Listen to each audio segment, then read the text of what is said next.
तो हेलो दोस्तों, स्वागत है आपका हमारे इस YouTube चैनल स्टोरीज़ बाय वंश में।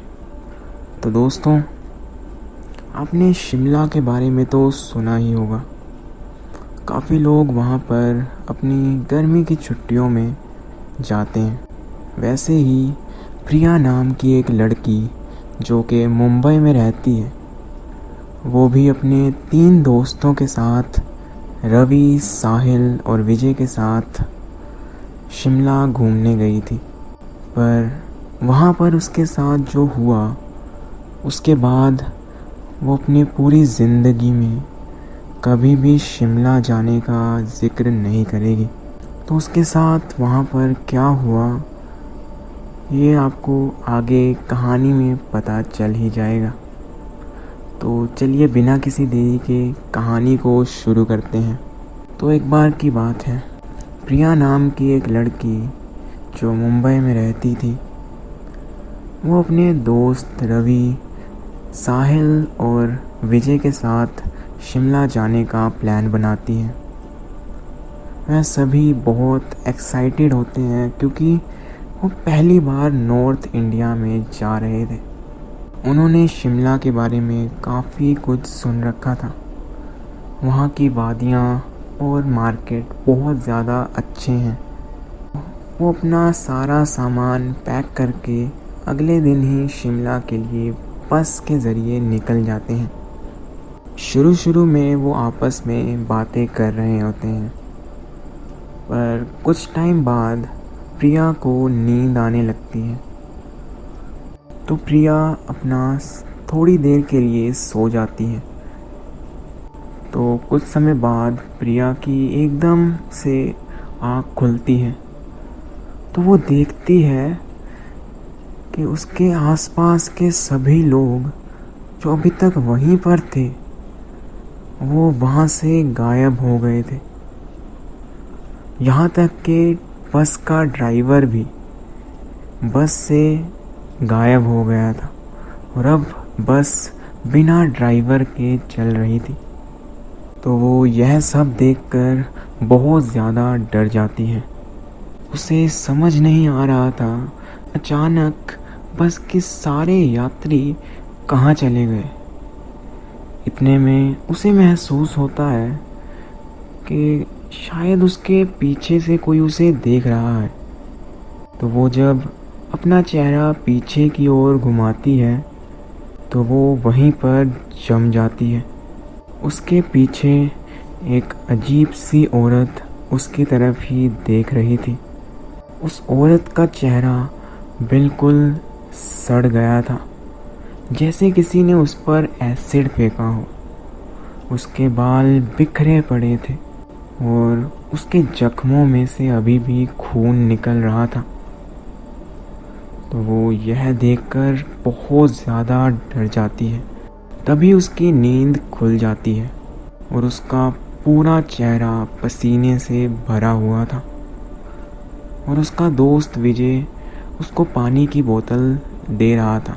तो उन सभी ने प्रिया से पूछा कि तुम्हें क्या हुआ था, तुम इतना डर क्यों गई थी सपने में। तो प्रिया ने कुछ भी ना बताते हुए कहा कि बस सपना आ रहा था कुछ। तो उन सभी ने फिर से बातें करनी शुरू कर दी। धीरे धीरे सुबह होने लग गई थी और अब केवल आधे घंटे बाद शिमला आने वाला था। तो वो बहुत ज़्यादा एक्साइटेड थे कि वो फाइनली अब शिमला घूम सकेंगे। तो आधे घंटे बाद उनका यह इंतज़ार भी ख़त्म हो गया। फाइनली उनकी बस शिमला पहुंच गई। उन्होंने बस से उतरकर वहां शिमला में एक होटल बुक किया और अपने कमरे में जाकर सभी रेस्ट करने लग गए। और थोड़ी देर बाद वह मार्केट घूमने के लिए बाहर निकल गए। उन्हें वहां की मार्केट बहुत ज़्यादा अच्छी लगी, तो उन्होंने काफ़ी ज़्यादा सामान खरीद लिया था और वो रात को अपने होटल में वापस आ चुके थे। तो उन्होंने अगले दिन के लिए प्लान बनाया कि जो होटल के पीछे एक पहाड़ी है, वहाँ पर कल सुबह ट्रैक पर जाएंगे। तो उसके बाद वह सभी सो गए और जब वो अगले दिन सुबह उठे तो सभी ने अपनी अपनी तैयारी करनी शुरू कर दी और तकरीबन 9 या 10 बजे के आसपास वह पहाड़ चढ़ने निकल पड़े। उस पहाड़ के आसपास काफ़ी घना जंगल था और कोई भी मेन रास्ता नहीं था उस पे ट्रैक करने का, तो उन्हें जंगल के बीच में से ही जाना था। तो वो जंगल के बीच में से होते हुए ऊपर चढ़ रहे थे, पर उन सभी को यह हैरानी हो रही थी कि गर्मियों की छुट्टियों में जब इतना रश होता है वहाँ पर, तब भी उस पहाड़ पर चढ़ने के लिए कोई भी और नहीं था। केवल वो 4 लोग ही उस पहाड़ पर चढ़ रहे थे। तो तकरीबन आधे घंटे बाद वो पहाड़ की चोटी पर पहुंच गए। वहाँ से जब उन्होंने आसपास का नज़ारा देखा तो वो नज़ारा बहुत कमाल का था। उन्होंने देखा कि हमारे आसपास सभी जगह केवल जंगल ही है और कुछ भी नहीं, और वो चोटी पर थोड़ा सा एरिया बिल्कुल खाली था और आसपास बिल्कुल जंगल ही जंगल। वहाँ पर सब हरा भरा था और इतनी सुंदर जगह पर कोई भी लोग नहीं थे।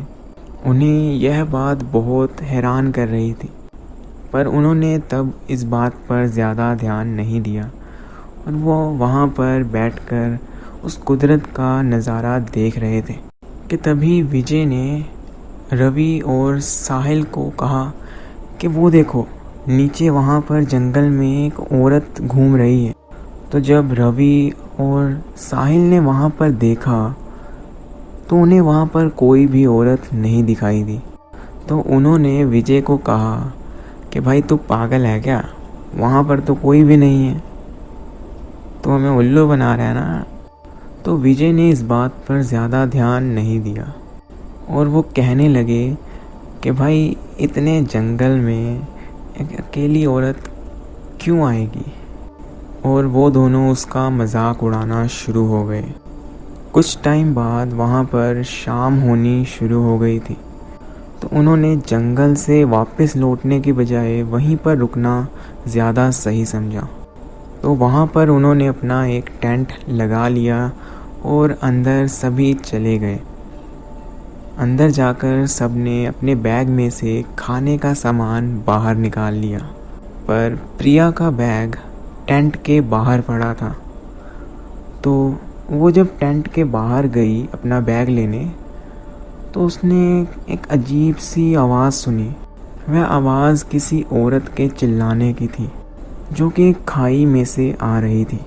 तो उसे लगा कि शायद कोई औरत वहाँ पर फंस गई हो।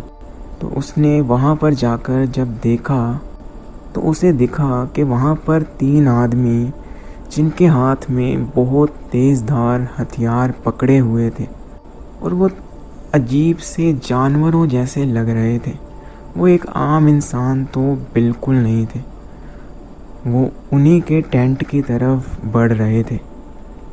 तो यह देखकर प्रिया बहुत ज़्यादा डर गई और उसने भागकर अपने तीनों दोस्तों को उन 3 इंसानों के बारे में बताया।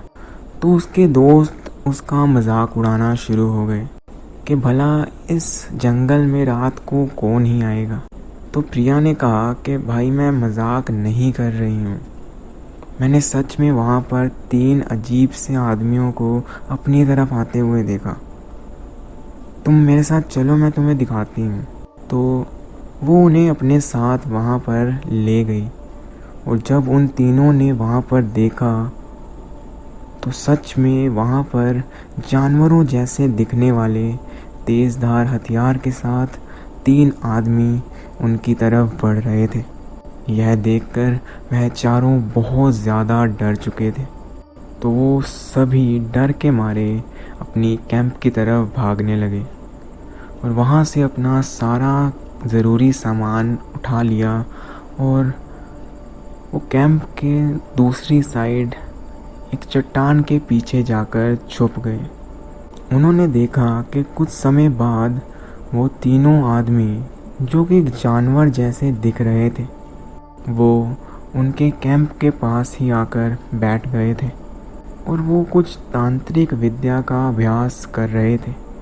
उन्हें यह नज़ारा बहुत ज़्यादा डरावना लग रहा था, क्योंकि इतनी रात को जंगल में ये 3 प्राणी, जो कि पूरे इंसान भी नहीं लग रहे थे, कैसे आए और कहाँ से आए।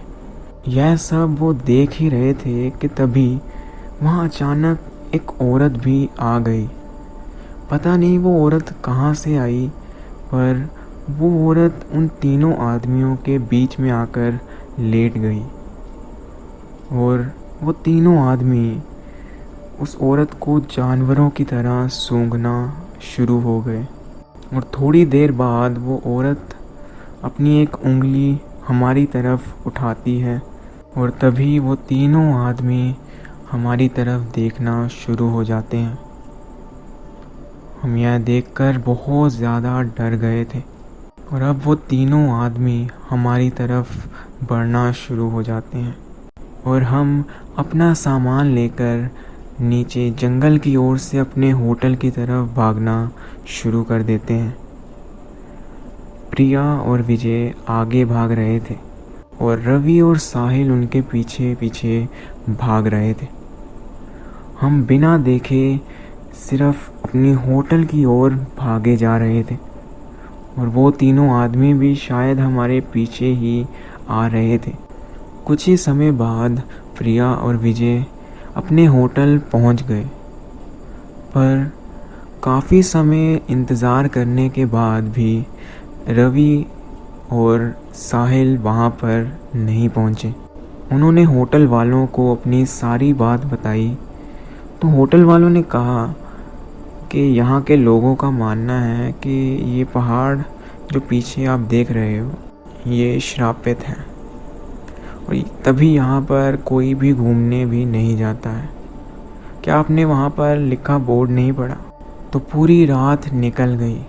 प्रिया और विजय इंतज़ार कर रहे थे कि कब रवि और साहिल वापस आएंगे, पर वो दोनों का कोई अता पता नहीं चला।